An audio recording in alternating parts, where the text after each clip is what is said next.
자, 십자가 이후에 우리가 부활에 관한 메시지를 보시도록 하겠습니다. 그럼 부활과 소생은 분명히 다릅니다. 소생이 뭐냐면, 소생은 여러분 예수님께서 죽은 자 살리신 게 몇 가지 있지 않습니까? 그분들을 부활시켰다고 얘기하지 않습니다. 엄밀하게. 부활은 뭐냐면 죽었다가 살아나는데 절대로 다시 죽을 수 없는 상태. 이게 부활입니다. 소생은 뭐냐면 죽었다가 살아났지만 다시 죽는 상태. 이게 소생입니다. 그러니까 소생은 많습니다. 믿으실지 모르겠지만 저도 소생했다고 저희 아버지가 얘기를 했는데요. 저희가 어릴 때 혹시 아십니까? 유명한 영화 중에 타잔이라고 하는 영화가 있습니다. 타잔 아는 분들은 좀 현대가 드시는 분들인데 제가 타잔을 보고 은혜를 받은 거예요. 저희 집에 뒤에 뒷동산이 있었어요.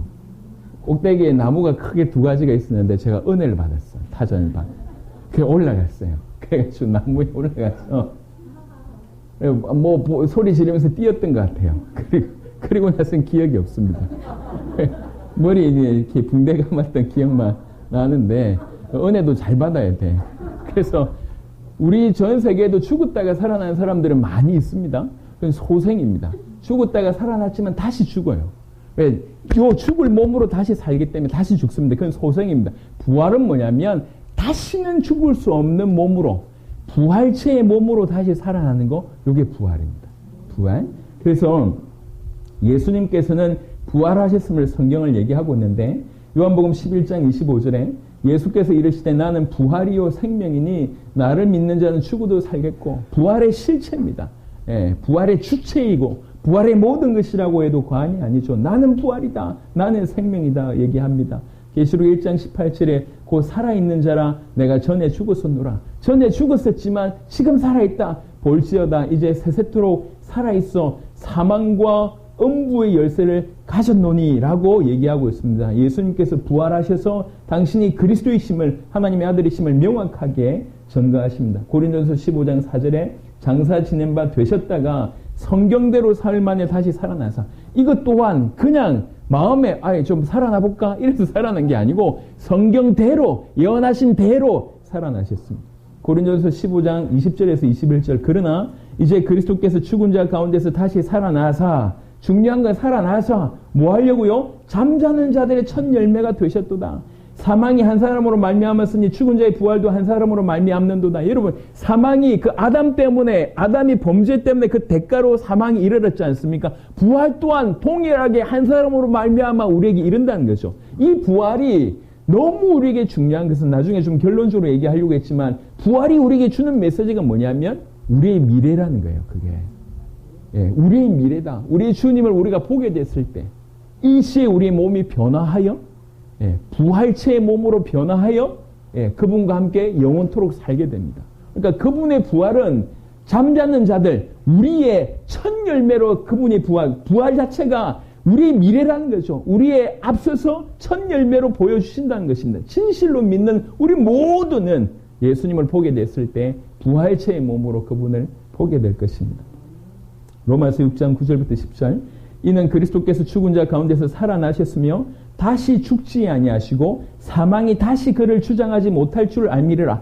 이게 부활입니다. 다시는 사망이 그를 주장하지 못합니다. 다시는 사망에 이를 수가 없습니다. 그가 죽으심은 죄에 대하여 단번에 죽으시며 그가 살아계시면 하나님께 대하여 살아계십니다. 그러니까 절대로 사망이 주장할 수가 없습니다. 하나님께 대하여 살아계시니. 고린도후서 13장 4절 그리스도께서 약하심으로 십자가에 못 박히셨으나 하나님의 능력으로 살아계시니 우리도 그 안에서 약하나 너희에게 대하여 하나님 능력으로 그와 함께 살리라. 오늘 이 여러 구절들은 뭘 얘기하고 있냐면 예수님이 부활하셨다고 하는 것이 100% 사실이다 이 얘기입니다. 자, 그렇다고 하면 이 부활이 도대체 어떤 의미가 있는가? 중요합니다. 부활이 어떤 의미가 있냐? 부활을 통해서 우리 주님은 이 땅에서의 그리스도의 일을 완성하셨습니다. 그 말은 무슨 말이냐면 지금도 여전히 하나님 우편에서 그리스도의 일을 행하시고 계시다는 거죠. 중보자 역할로 우리를 위해서 기도하고 우리에게 말씀을 주시고 우리를 인도하시는 그리스도의 역할을 여전히 하늘에서는 행하시고 계십니다. 하지만 이 땅에서의 그리스도의 사역은 부활로 완성하셨다 이렇게 볼 수가 있습니다.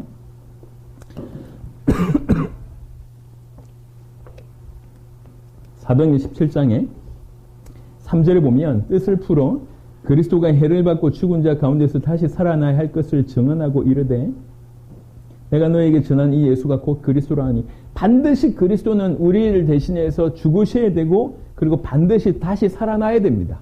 예, 이게 메시아의 조건입니다. 자, 보세요. 이브리 13장 2절, 20절 잘 보세요. 양들의 큰 목자이신 우리 주 예수를 영원한 언약의 피로 죽은 자 가운데서 이끌어내신 평강의 하나님이라고 하는 구절이 있습니다. 여기 보면 부활의 주체가 누구이죠? 부활의 주체가 예수님이십니까? 아버지 하나님이십니까? 아버지 하나님이십니다. 요 앞절에 십자가 16강 십자가 사건의 맨 마지막 사도행전 4장 10절에 보면 너희와 모든 이스라엘 백성들을 알라 너희가 십자가에 못 박고 하나님이 죽은 자 가운데서 살리신 나사렛 예수 그리스도의 이름 이렇게 되어 있습니다. 자, 부활은 첫 번째 의미가 어떤 의미가 있냐면 아버지가 아들을 부활시키셨습니다. 자, 이것이 뜻하는 의미가 뭐죠? 이것이 뜻하는 의미는 아들이 십자가상에서 드린 그 제사를 아버지가 만족했다는 거죠. 통과 요 얘기입니다. 합격 요 얘기입니다. 이거 완벽해. 이 십자가의 제사 완벽해. 내가 이거를 하나님의 공의를 만족시킨 사건이 십자가 사건입니다. 그 십자가를 아버지께서 만족하게 여기셨다는 거죠. 다른 말로 그 십자가의 모든 것들이 퍼펙트하게 이루어졌다는 거죠. 하나님 만난 길이 퍼펙트하고 우리 모든 죄를 해결한 길이 퍼펙트하고 사단이 머리를 깨뜨린 것이 퍼펙트했다. 완벽했다라고 하는 증거로 아들을 부활시키신 것입니다. 그래서 아버지가 아들을 부활시켰다고 하는 그 자체의 다른 의미는 십자가가 완벽하구나라고 하는 확정입니다. 십자가의 제사가 완벽했다. 십자가로 말미암아 누구든지 하나님 만나는 길이 열렸고 모든 죄를 해결할 길이 열렸고 사단이 머리가 완전히 박살내는 그런 일이 벌어졌구나라고 하는 완벽한 확증이 십자가의 확증이 부활이다. 이렇게 볼 수가 있습니다. 자, 두 번째 각도는 뭐냐면 로마서 1장 4절 보겠습니다. 두 번째 각도는 로마서 1장 4절 성결의 영으로는 죽은 자들 가운데서 부활하사 능력으로 하나님의 아들로 선포되셨으니 곧 우리 주 예수 그리스도시니라. 자, 이 구절의 부활의 주체는 누구입니까? 이 구절에서 부활의 주체는 부활하신 예수님이십니다. 예수님이 부활하셨어요. 그 말은 무슨 말입니까? 예수님이 부활하셨다는 얘기 자체가 예수님이 하나님이시거든요. 하나님이십니다. 그분이. 그러니까 아버지가 아들을 부활했다. 이 말도 맞아요. 하지만 이분이 하나님이시니까 하나님이신 그분이 부활했다. 이 말도 맞습니다. 그래서 부활이 뜻하는 바는 한편으로는 십자가의 이 모든 사건이 완벽했다라고 하는 아버지의 확정이고 또 한편으로는 이분이 하나님이구나라고 하는 결정적인 증거가 부활입니다. 부활. 본인이 부활하셨습니다. 그 말은 무슨 말이냐? 이분이 하나님이라는 얘기는 어떤 식으로 결론이 나옵니까? 이분이 하신 모든 말씀이 진리이고 이분이 행하신 모든 행위가 진리이고 이분이 예언했던 그 모든 예언은 이루어질 수밖에 없고 내가 다시 오리라 틀림없이 이루어집니다. 왜 그러냐? 그가 하나님이시니까. 그가 하나님이라고 하는 결정적인 증거가 부활입니다. 부활. 그게 부활입니다. 로마서 1장 4절의 성결의 영으로는 죽은 자들 가운데 부활하사 능력으로 하나님의 아들로 선포되셨으니 이분이 하나님의 아들 맞네라고 하는 선포가 부활이라는 거예요. 부활. 그래서 부활은 십자가의 확증이며 아버지의 공의를 만족시킨 바로 그 사건이란 것이며 동시에 그가 하나님이라고 하는 증거입니다. 그가 하나님이시라고 하면 그가 하셨던 모든 말씀은 진리고 그가 예언한 모든 말씀은 성취될 것이며 그가 행했던 모든 행위 또한 진리라고 하는 결정적인 증거가 되는 것입니다. 그래서 부활이 위대한 사건인 것입니다. 그분이 하나님의 아들이구나 라고 하는 그리고 십자가가 완벽했구나. 아버지의 공의를 완벽하게 충족시키셨구나 라고 하는 것들의 확정이니까 그래서 부활이 중요합니다. 그래서 반드시 십자가와 부활이 같이 가야 됩니다. 부활이 없는 십자가는 모자랍니다. 그래서 고린도전서 15장에 얘기하면 부활이 없다고 얘기한다면 무슨 일이냐면 아버지가 만족했다고 하는 확정이 없다는 얘기잖아요. 죽긴 죽었는데 아버지께서 이 제사를 받으셨어 라고 하는 증거가 없다는 얘기죠. 그러면 아들의 부활이 없다는 얘기는 우리의 부활도 장담할 수 없고 여전히 우리의 죄가 해결됐는지도 우리가 확신할 수 없습니다. 그래서 부활 없는 십자가는 온전하지 않습니다. 또 십자가 없는 부활 이것 또한 굉장히 중요한 문제를 낳습니다. 십자가상에서 그린 제사가 없는데 십자가상에서 모든 것들을 행하지 않으셨는데 그러니까 십자가 떠난 부활 있을 수가 없습니다. 그래서 어떤 분들은 너무 충격받아서 어떤 분들은 십자가만 강조하고 어떤 분들은 부활만 강조하는 부분들이 있는데 항상 같이 가야 됩니다. 우리는 뭐냐면 이렇게 십자가 지시고 부활하신 그분이 누구냐 요 얘기를 하고 있습니다. 이 십자가 지시고 부활하신 그분이 바로 그리스도 아니냐. 예수님이 바로 하나님의 아들 그리스도다라고 성경은 이렇게 얘기하고 있는 것입니다. 그래서 성경에 보면 사도들이 복음을 전할 때 가장 많이 정했던 건 뭐냐면 예수가 부활하셨다. 이걸 전하는 겁니다. 예수가 부활하셨다고 한 그 말이 뭘 뜻합니까? 이분이 하나님이야. 이분 그리스도야. 그 얘기입니다. 그 얘기. 히브리 2장 14절에 부활이라고 하는 것은 자녀들은 혈과 육에 속하였음에 그도 또한 같은 모양으로 혈과 육을 함께 지니심은 죽음을 통하여 죽음의 세력을 잡은 자 곧 마귀를 멸하심이. 부활이라는 얘기는 죽음을 이겼다는 얘기고 죽음을 이겼다는 얘기는 죽음의 세력을 잡은 자 마귀를 멸했다는 얘기입니다. 그러니까 이미 십자가상에서 승리했고 부활로 확정시켰다는 거죠. 그 승리에 관해서. 히브리 7장 16절 17절 그는 육신에 속한 한 계명의 법을 따르지 아니하고 오직 불멸의 생명의 능력을 따라 되었으니 증언하기를 네가 영원히 멜기세덱의 반차를 따르는 제사장이라 하였도다. 영원한 제사장이다. 예, 불멸의 생명의 능력을 따라 되었으니. 고린도전서 15장 17절 19절에 그리스도께서 다시 살아나신 일이 없으면 너희의 믿음도 헛되고 너희가 여전히 죄 가운데 있을 것이요 또한 그리스도 안에서 잠자는 자도 망하였으리니. 예수 믿고 순교당한 사람들 다 헛되다. 만약 부활이 없다 그러면 죄송합니다. 그 개죽음이다. 헛죽음이다. 지금 이렇게 얘기하고 있는 것입니다. 또한 그리스도 안에서 잠자는 자도 망하였으리니 만일 그리스도 안에서 우리가 바라는 것이 다만 이 세상의 삶뿐이면 모든 사람 가운데 우리가 더욱 불쌍한 자이라. 주님의 부활을 믿고 그 우리의 부활을 꿈꾸는 그런 삶이 아니고 예수 믿어서 어떻게든지 이 땅에서 축복받고자 하는 그런 삶을 산다고 하면 이 세상의 그 어떤 사람들보다 우리가 불쌍한 놈이다. 이렇게 얘기하는 거예요. 예수 안 믿고도 얼마나 땅땅거리면 잘 삽니까? 돈이 최고라고 하는 사람들 저 불법을 자행하면서 얼마나 도무지 보통 사람들보다 비교할 수 없는 수천 배 수만 배 벌어가면서 땅땅거리며 사는데 예수 믿는 사람들이 영원한 하나님의 나라를 기대하지 않고 시금이 찰나고 그것이 영원한 것이라고 하는 사실을 알지 못하고 겨우 예수 믿어서 불신자 꽁무니 뒷꽁무니 쫓아가는 삶을 산다고 하면 우리처럼 불쌍한 사람이 어딨냐는 거예요. 불쌍하죠. 이렇게 좋은 날에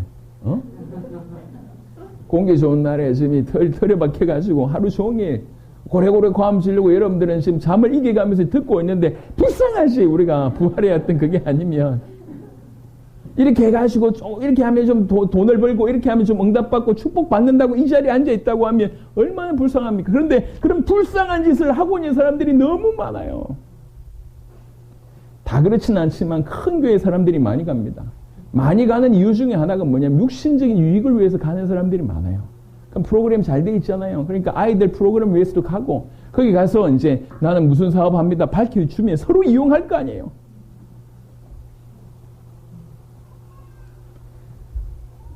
이 세상의 삶만 구하는 것이라고 하면 우리보다 불쌍한 사람은 없습니다. 그러니까 빨리 영적인 눈을 뜨셔야 됩니다.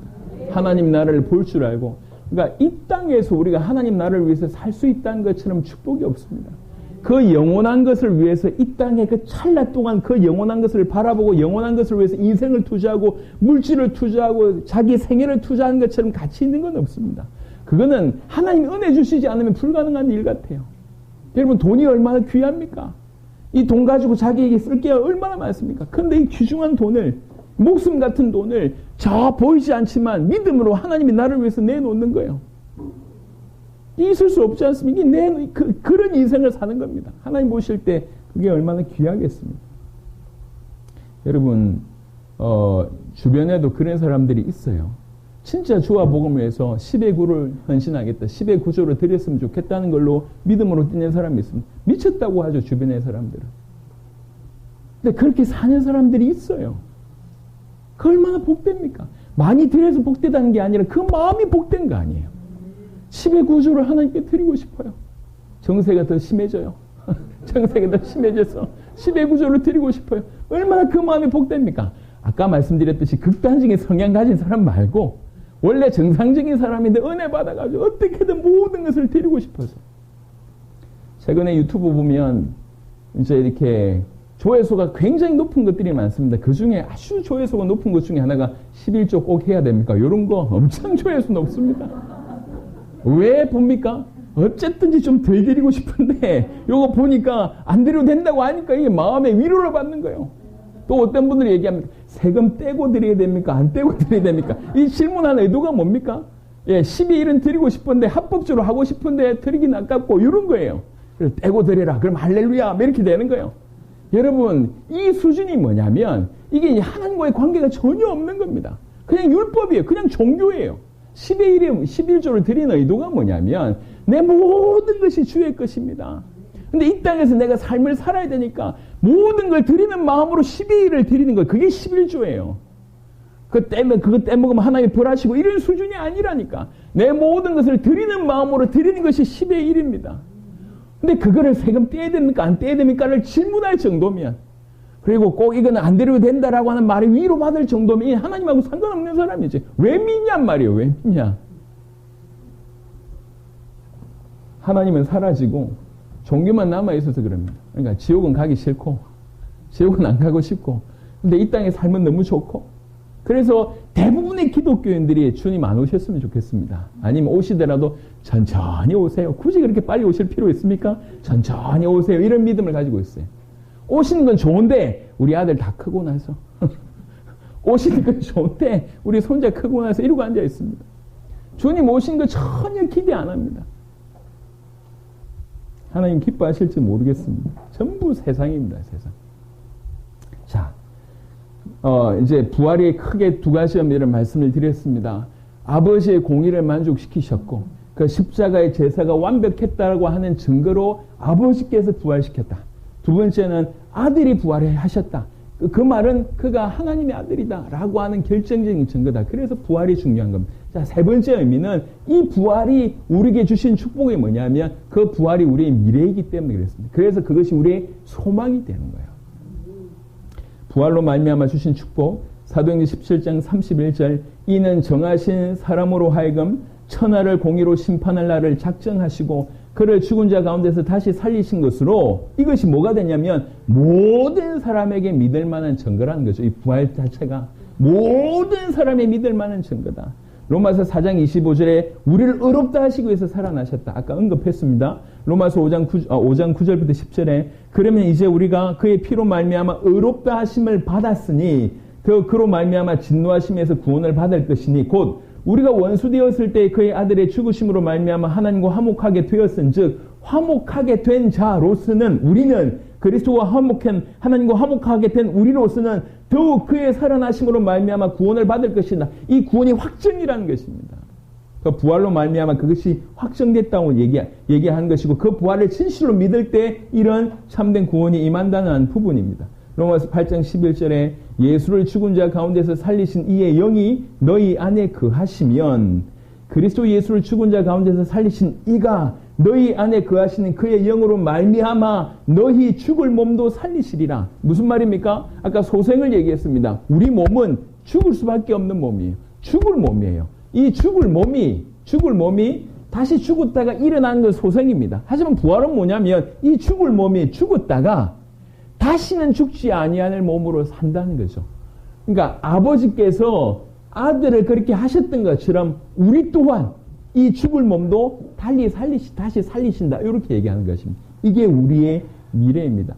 여러분 그래서 하나님의 나라에서는 어떻게 살까요?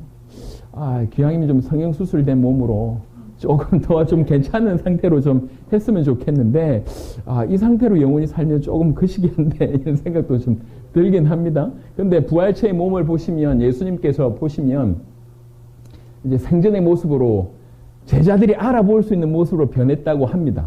그럼 우리 모습이 얼마나 바뀔지 모르겠지만 우리 서로가 알아볼 몸이라고 생각을 하셔야 되고요. 그 다음에 이제 흔적을 남기셨다고 얘기했지 않습니까? 이거는 굳이 안 남기셔도 되는데 예수님께서 알아보시기 위해서 남기셨다고 얘기하고요. 분명히 모여있는데 갑자기 공간을 통과해서 이제 들어오잖아요. 부활체의 몸의 속성 중에 하나가 이제 그런 부분들이 가능한 것 같고, 그리고 이제 성경 언어 보면 조반을 같이 드셨다고 하는 그런 표현이 있잖아요. 이런 것들도 좀 있는 것 같습니다. 이제 새 하늘과 새 땅이라고 하는 것을 볼 때 연구할 만한 부분들이 굉장히 많은 것 같습니다. 처음 부분들을 새롭게 한다는 이런 부분들도 있는 것 같고요. 여튼 이런 부분을 생각해 볼 때 참 재미가 있어요. 우리가 부활체의 몸을 가지고 영원한 새 하늘과 새 땅에서 왕노릇 할 때 그 모습이 어떠할까? 근데 그것이 실체이고 지금이 찰나입니다. 우리가 어릴 때 교회에 있을 때 이렇게 성탄절이 되고 하면 한 번씩 연극 같은 거 하잖아요. 해보신 분들 기억나시겠지만 연극을 막 하다가 내려옵니다. 연극에서는 어떤 역할을 맡았지만 그것이 실체가 아니라 내려왔을 때가 실체지 않습니까? 지금 이 땅에는 마치 연극의 무대에 서 있는 것과 별반 다를 바가 없습니다. 우리는 틀림없이 우리 고향으로 갈 날이 틀림없이 있습니다.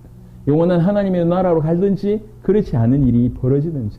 근데 정말 우리가 예수님을 하나님의 아들 그리스도로 믿었다고 하면 그 부활은 우리의 미래가 됩니다.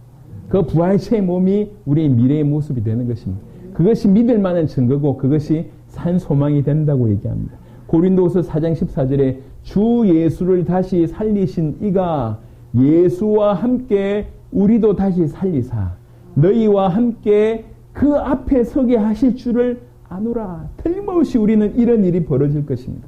골로새 2장 12절 13절 너희가 세례로 그리스도와 함께 장사되고 또 죽은 자들 가운데서 그를 일으키신 하나님의 역사를 믿음으로 말미암아 그 안에서 함께 일으키심을 받았느니라. 또 범죄와 육체의 무할례로 죽었던 너희를 하나님이 그와 함께 살리시고 우리의 모든 죄를 사시고 지금 이미 구원받았을 뿐만 아니라 영원한 하나님의 나라에서 그 부활의 몸으로 다시 사는 이런 부분들까지를 볼 수가 있습니다. 자, 베드로전서 1장 3절에 우리 주 예수 그리스도의 아버지 하나님을 찬송하리로다. 그의 많으신 긍휼대로 예수 그리스도를 죽은 자 가운데서 부활하게 하심으로 말미암아 우리를 거듭나게 하사 산 소망 있게 하시며. 여러분, 산 소망 있게 한다고 얘기하십니다. 초대교회 성도들이 어려움을 많이 당합니다. 여러분 이제 코바디스 같은 그런 영화를 보시잖아요. 예수님을 그리스도로 믿는다고 하는 이유 때문에 큰 경기장에 끌려가서 맹수한테 죽는 그런 장면들이 나옵니다. 하지만 제가 가장 충격받았던 장면 중에 하나는 뭐냐면 이렇게 가로등이었어요. 이렇게 나무를 도로 이렇게 길게 나무를 세워가지고 그 위에 예수 믿는 자를 묶고 불을 태우는 거예요. 그래서 그거를 가로등 삼아서 여기저기에서 신음소리 들리는데 그러면서 가로등 삼아서 여러분 사람이 죽음 가운데 가장 고통스러운 죽음이 화형이라고 얘기합니다. 근데 그렇게 죽였어요. 그러니까 그런 일련의 일들이 그때 있었다는 거죠. 그렇게 죽을 줄 알면서도 그렇게 고통당할 줄 알면서도 그렇게 협박받고 핍박받을 줄 알면서도 그들은 믿었습니다. 예수님을. 그들에게 있어서 그 예수님은 단순히 구원받는다를 넘어서서 산 소망으로 믿어진 겁니다. 그의 모습이 내 미래다라고 믿어졌기 때문에 내 과거, 현재, 미래를 모두 끝내시고 그 부활의 몸이, 그 부활체의 몸이 나의 미래고 내가 그분 앞에서 그렇게 살 거라고 믿어졌기 때문에 그 핍박의 상황에서도 그렇게 살았던 것입니다. 이런 믿음이라고 하는 것은 굉장히 놀랍습니다. 우리는 올바른 믿음을 가져야 됩니다. 베드로전서 1장 21절에 너희는 그를 죽은 자 가운데서 살리시고 영광을 주신 하나님을 그리스도로 말미암아 믿는 자니 너희 믿음과 소망이 하나님께 있게 하셨느니라. 믿음과 소망, 특별히 산 소망이 있게 하셨다고 성경은 이렇게 얘기하고 있습니다.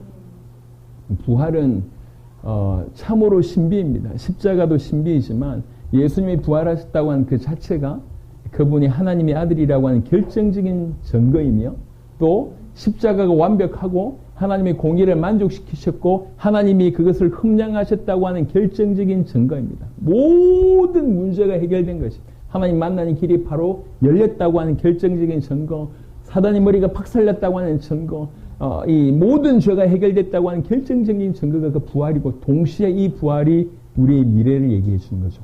그러니까 성도들이 그렇게 믿었어요. 그러니까 이 초대교회 성도들이 가는 곳마다 뭘 얘기하냐면 예수가 부활하셨다고 얘기합니다. 예수가 부활하셨다고 하는 그 말 자체가 그가 그리스도야. 우리가 기다리던 그리스도가 맞아. 그가 하나님의 아들이 맞아. 그의 모습이 우리의 미래의 모습이야라고 하는 것을 함축적으로 담겨져 있습니다. 그래서 예수님께서 이제 십자가 지시고 부활하시고 돌아가신 이후에 승천하신 이후에 사도행전 1장에 보면 이제 가룟 유다를 대신해서 한 명의 사도를 더 충원하는 사건이 벌어지지 않습니까? 그래서 마띠아를 뽑게 됩니다. 그런데 마띠아를 뽑을 때에 조건을 얘기하는데 그 조건이 뭐냐면 우리와 함께 부활을 정언해야 될 자를 뽑습니다. 예수님이 부활하셨다고 하는 이것 자체가 예수님이 누구인지를 그분으로 말미암아 우리의 미래가 어떻게 되는지를 노골적으로 이렇게 드러내기 때문에 부활을 정언해야 할 자로 이제 사도들을 이제 충원하는 그런 일이 벌어지는 것이죠. 그래서 우리는 이 십자가와 부활하신 그 예수님이 하나님의 아들 그리스도라고 믿고 그 그리스도이신 예수님, 하나님의 아들 예수님을 우리의 주인으로 모신 자가 되는 것입니다. 그럴 때 우리는 참된 구원을 받는 것입니다. 여러분, 약간 좀 다른 얘기인데요. 예수님이 하나님의 아들 그리스도는 객관적인 사실입니다. 객관적인 사실입니다. 그 하나님의 아들 그리스도이신 그 예수님을 나의 주인으로 모신다. 이거는 주관적인 사실입니다. 그래서 우리는 하나님의 아들 그리스도이신 예수님을 나의 주인으로 모셔야지 우리는 구원받는 것입니다. 그 객관적인 사실을 정확하게 알고 그분을 우리 주인으로 모시는 것입니다. 그래서 이제 아놀드 목사님께서 나는 일평생 예수님을 주라고 불렀다라고 얘기했지만 사실 이 예수님이 하나님의 아들 그리스도라고 하는 이 의미로는 몰랐다라고 고백을 한 겁니다. 그러니까 이것은 알았는데 예수님과의 나와의 관계는 알았는데 정작 그 예수가 누군지 몰랐다는 거죠. 이런 일이 있을 수 있습니까? 있을 수 있다니까요. 예를 들면 저희 말씀드렸듯이 아이가 4명입니다. 19살, 17살, 11살, 9살. 이게 개 가운데 이제 좀 텀이 있고 이렇게 4명인데요. 그중에 큰 아이들은 알아요. 하지만 막내 바로 위에는 제가 뭐하고 다니는지 몰라요. 지 아빠가 무슨 사람인지 몰라요. 예.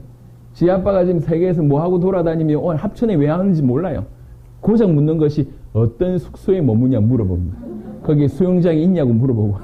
지 아빠가 무슨 일을 하는지 모릅니다. 그냥 같이 돌아다니긴 하는데, 그러니까 자기에게 아빠이지만 정작 이 아빠의 객관적인 모습을 모릅니다. 여러분, 어린 자녀, 어린 손녀, 여러분들의 모습을 정확하게 알고 있습니까? 모르는 경우들이 많잖아요. 주관적으로 내 아빠인가 하고 이 아빠가 객관적으로 어떤 사람인지는 다른 얘기잖아요. 우리는 명확하게 객관적으로 예수님이 하나님의 아들 그리스도라고 하는 사실을 정확하게 알 뿐만 아니라 그 예수님을 우리 주인으로 모시는 겁니다. 예. 이럴 때 참된 구원이 임하는 겁니다. 정확하게 아시는 은혜가 있기를 바랍니다.